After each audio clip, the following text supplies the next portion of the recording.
Shalom, family. Glory be to God. Blessed be the Lamb, as always. Let's get straight to it. What is this fascination that the world has with black bodies? It's an obsession, and it's growing worse. Why do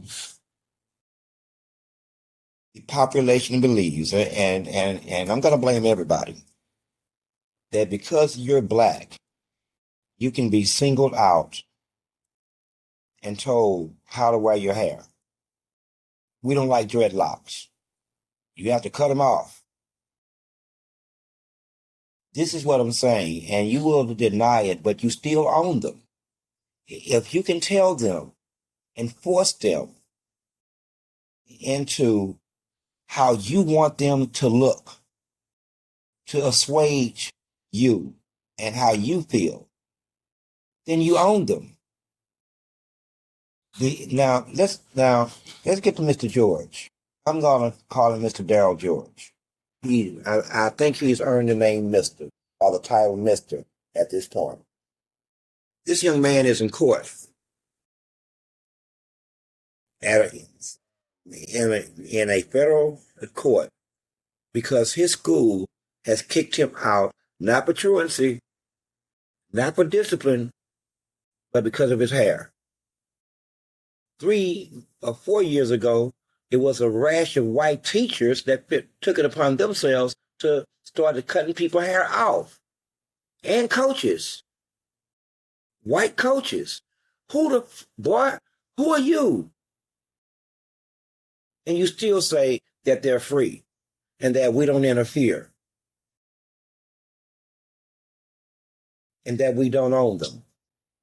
Who tells your son or your daughter that they have to cut their hair because I don't like it.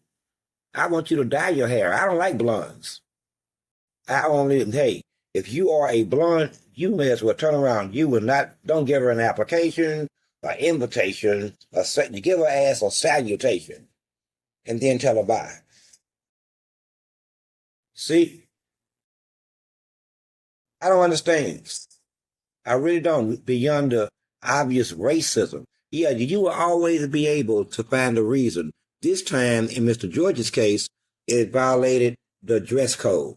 But even when the hair was picked up above his shoulders and ears, a federal judge has said, we still know they're there. So you're saying it outright. It is to assuage you, white man. It is to assuage you, white man, Mr. George. Let me tell you something. And I know this is going to be harsh and hard.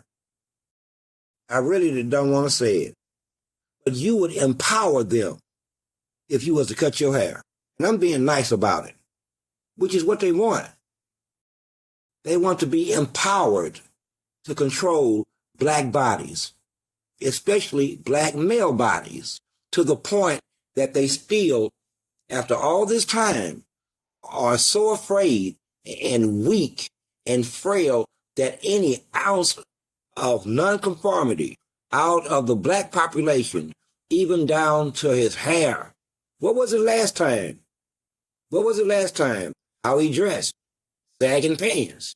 See, whatever you do, Negro, whatever you do that's outside of the mainstream of the population, which nobody knows what mainstream is anymore. I guess they make it up as they go. But then they can do something about it. It doesn't have to be against the law. It doesn't have to be against any policy. Hell,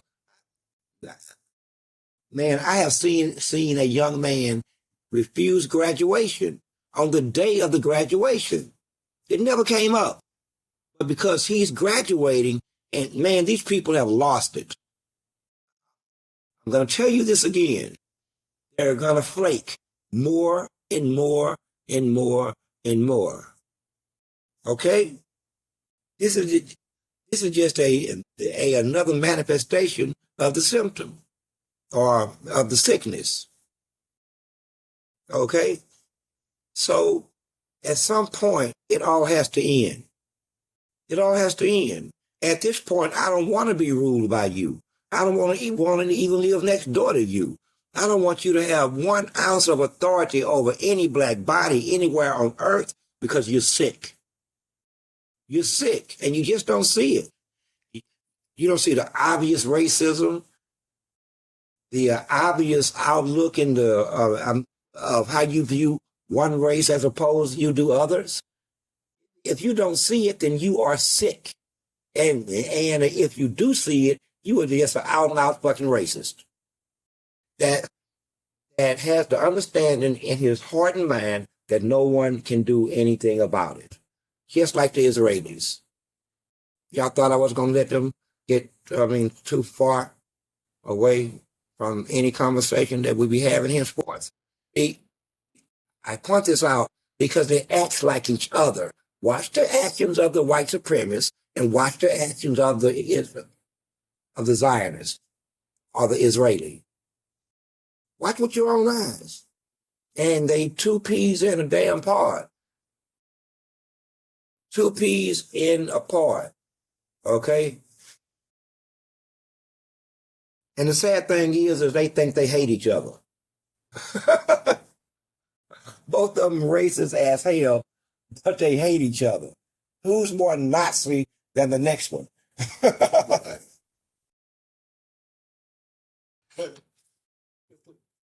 Who's more Nazi? Is it the Zionist Israeli?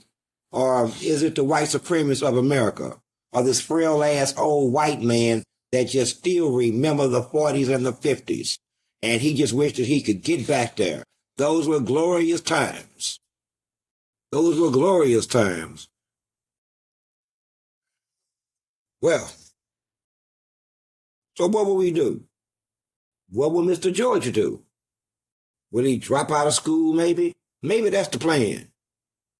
Maybe you're trying to make him choose between his faith, his culture, and his graduation. Because that's what it comes down to assuage a few white people in Mount Bellevue, Texas, a hick-ass town, that they have a couple of enclaves out there, major subdivisions, but outside of that, it's still a hick-ass town. It always have been. It's never lost its foundation. It was founded by racist hicks, controlled and maintained by racist hicks, and you got racist hicks in Mount Bellevue today. And you can tell them I said it. They are there today. See, one thing I know about racism, as a founding principle, it's hard to get rid of. This is why I say take their children. But I say the same thing about black people. No, if you really want to interrupt this shit, you simply tie all of the girls' tubes at birth. You can untie them, when you feel like by law that she's ready to be a mother, a wife, and a fucking parent. And you can do the same thing with this dude over here with them 2 nuts in a sack. See, it's all possible, but you don't want to do that. So you ain't serious about wiping it out, because anything that's involving transferred knowledge generationally, that is the only way. Take their children. Okay? We can build massive orphanages. Massive. I'm talking about massive. Okay? And we will treat them properly and well and with kindness and respect and love. But what they won't be getting is how you felt. Make an argument. What you won't be getting out of it is the ability to pass on to those children your history and your understanding of how you feel about my black ass. That's what you won't be doing. That's what you won't be doing. Okay? And while we're on it, let me take a moment here to, since we're talking about white folk, Let's talk about the white Christians. More specifically than that, the evangelical. Whew! Y'all gonna vote this time? Y'all gonna vote this time? I know that you feel differently about the whole missive that I was just talking about as to Mr. George's hair. You, white evangelical Christian, you're gonna say, well, it's the school's policy. Everybody has to follow rules. Well, let me tell you what, Mr. Evangelical and Mrs. Y'all always married. You are the good guys. All the way up until you started killing people and being racist. But, but otherwise, you are the good guys. We couldn't help but notice that last election cycle, you were so upset that most of you didn't even vote. Well, most of you didn't even vote. Guess you busy that day. I guess you was busy that day. I don't know what you was mad about, but we do know what the numbers show. But that ain't what I want to talk about. I know it's hard for y'all to wrap your head around, man, a few thousand years of understanding of what your faith is, who Jesus is, where he came from. Now, I don't know why, because it's spelled out clearly in the very book you read and have studied for decades, centuries, and yet you can't wrap your head around the reality of now. You can't seem to do it. Now, I don't have a recipe for you. I don't have a formula. I don't even have no medicine. I don't have no even advice for you because you already know everything. You have to come into line with what you already know. It is you who will offer resistance. Okay? You don't need anything else. What you have to get past now is what I would call Christianity in a box. You have put your religion inside of a box. A top, a bottom, and four corners. Walls with one way out. One way out. You refuse to see the obvious. And when you refuse to see the obvious in the face of the evidence, then that becomes denial.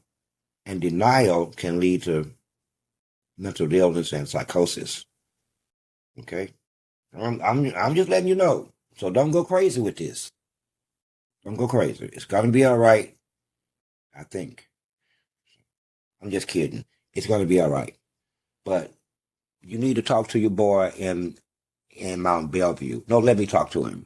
Listen, like I was saying earlier, Jewish, as in Judaism, Christianity, as in Christianity, Islam, as is in Muslim, they have nothing to do with the black man. Let me say this again. They have nothing to do with the black man. The black man existed before all of them. Before there was Jesus, there was the black man. Before there was Islam, there was the black man. Before there was a Christian, there was the black man. And before there was a Jew, as you know it, it was a black man. I'm just putting it out there. You are dealing with an ancient people. And as an ancient people, they are not bound by your rules of law that you have created for each other, at least anymore. Not anymore. They are Israel. And Israel is not a place. It is a name of a man. Oh, I know that hurt. I know that hurt. That was a rib shot. That was a rib shot. And guess what? He was a black man. Come on now, nigga, please. I just can't take it no more. And you can't take any more of it either, frankly. So this is what I was saying a few months ago. It is an exercise in futility to keep trying to rewrite the books. No,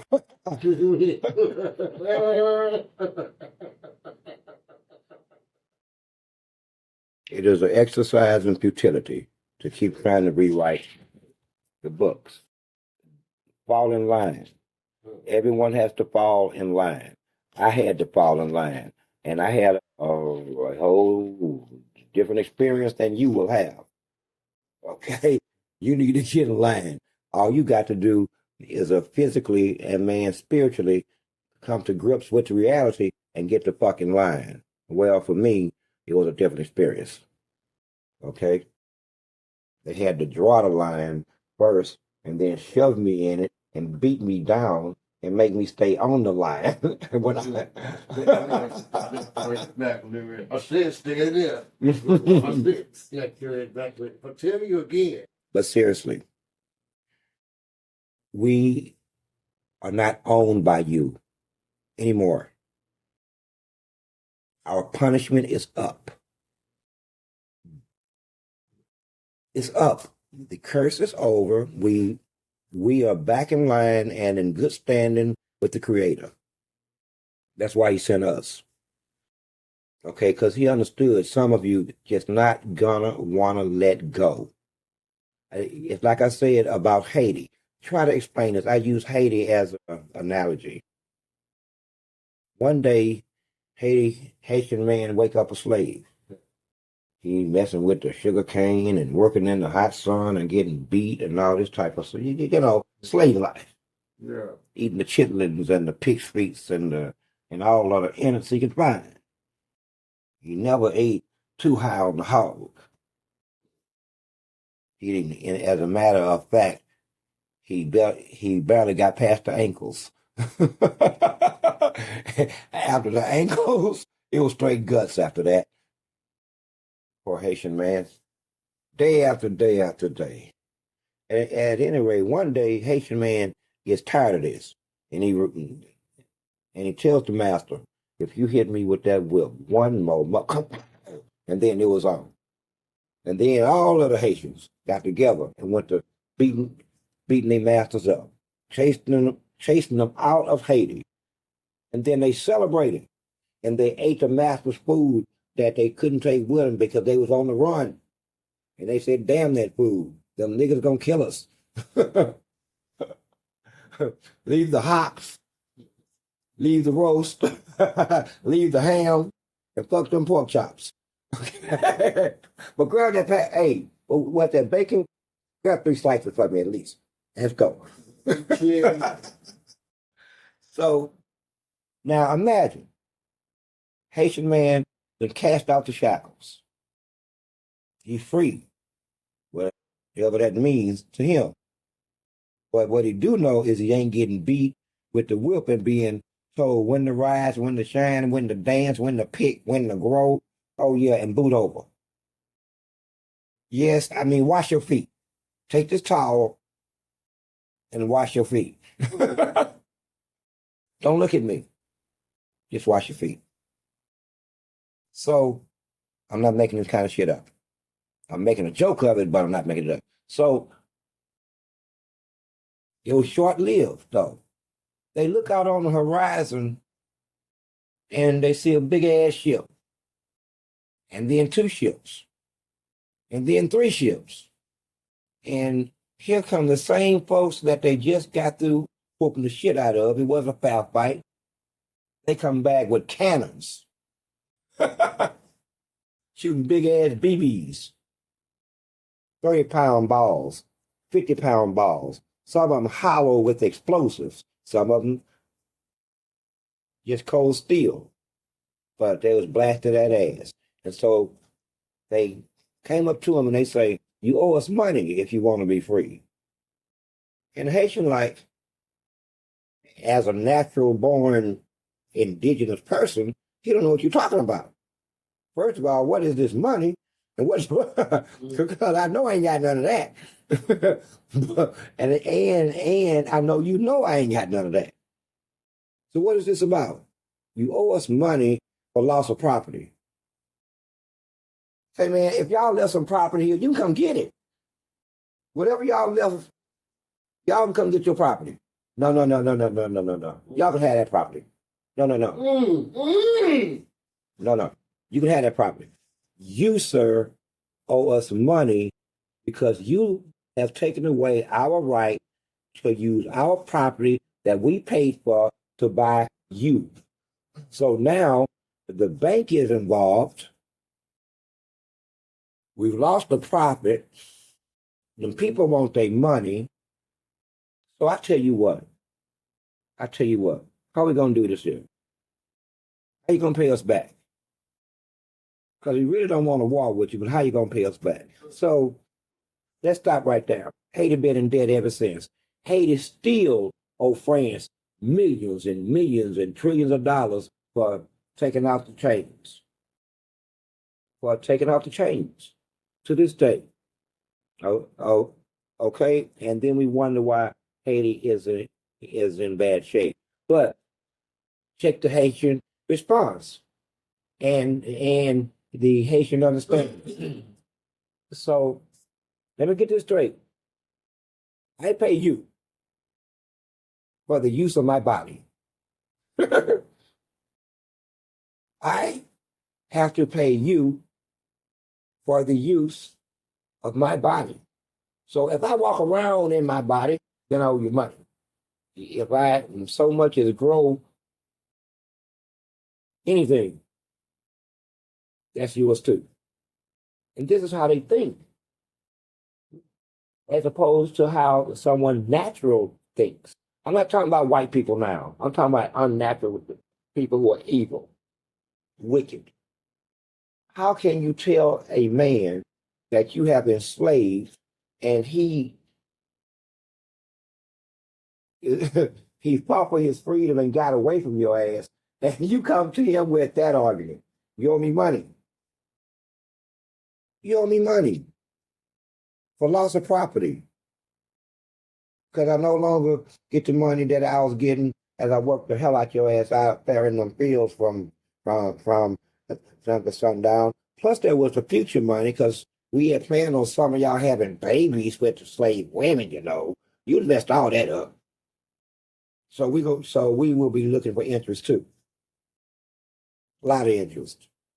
Oh yeah, and as of now, we are very much still in. We always interested. So whenever you want to return to slavery, let us know, and we'll act like it never happened. I'm telling you. So that same mindset is in play today from white supremacy, and for the Jew to make up 2% of the population, I guarantee you that they make up at least 30% of the white supremacists. Okay? That's how it is. So, damn, I said Jew. Now my editor is going to be mad at me because she got to figure out a way to get around the word Jew. And she can't do it all the time. And then she just gives up and says, she just gives up and saying, she just gives up and say, I cannot summarize this. Yeah, because I messed up and said Jew. Sad, ain't it? Now, here's what's sad about it. It's my AI that I pay for. Pay for it monthly. It's like my secretary having an editor. And now here comes someone else utilizing the money that I spend on a monthly basis to tell me that I can't say that because we have programmed into the AI by algorithm to pick up certain words. Ain't that's crazy. But it's the same mindset. And they don't understand that it's over. I keep saying, no one else is coming. I know the FBI, I know it's over. They've been looking since the 50s. Okay, and they know it's over. The CIA knows it's over. A lot of people know it's over. I won't go down the list. And you look how they still cling to it. Like it's gonna get better. As if it's gonna go back to that time, like they're losing something if they don't let it go. I'm just theorizing here. I'm just theorizing. I will say this. If you want to think like your fathers did, then think like your fathers did. If your children still want to think like you, then they have the right to think like you. But they should realize that you are reliving your life through them. You're a fucking failure. You're a fucking failure. So now you're gonna teach your children the very things that have failed you. Like I said, I don't make you love your kids. So I know you ain't gonna love mine. I wouldn't lie to mine. I just wouldn't. Out in hell. They know all about you. And not from a damn bad standpoint. I've had you sitting in my living room jamming, smoking, and drinking with me at parties that I was giving. No, man. Okay? So don't be tripping with me. Man, don't be tripping. So so you're gonna keep teaching your shit, teaching your own children this bullshit while you know that we don't teach all of the children to stand against you. Eventually this is going to become a problem because we're not going to continually disarm our children. Now I hesitate to tell Mr. George exactly what to do, so I won't. So I won't. But understand this. You no longer own us. Our hair is more than your hair. Our hair means something. Now, here's what it means. The man that you call Jesus didn't have a barber. In fact, nobody in the town of Nazareth had a barber. And the men never, ever cut their hair or shave their beards. So here you are telling them to say, fuck all that. Now, they didn't even know that up until now. And you didn't either. Okay? But this is where it comes from. Will you please leave us alone? We won't be shaking. Anyway, we won't make jokes. Leave us alone. This is real simple. If you don't want us in your schools, then say so. What is the problem here? Trust me, we won't be like marching in the streets because you have kicked us out of your schools. We won't. Not at all. In fact, you will be doing us a favor. And then you could go back to teaching your students by your curriculum as you please from your viewpoint and from your vantage point of life, like you want to do now. Like you want to do now. You got personal issues. Solve them. Enjoy the rest of your night. I am Source. I am 7. I am 1.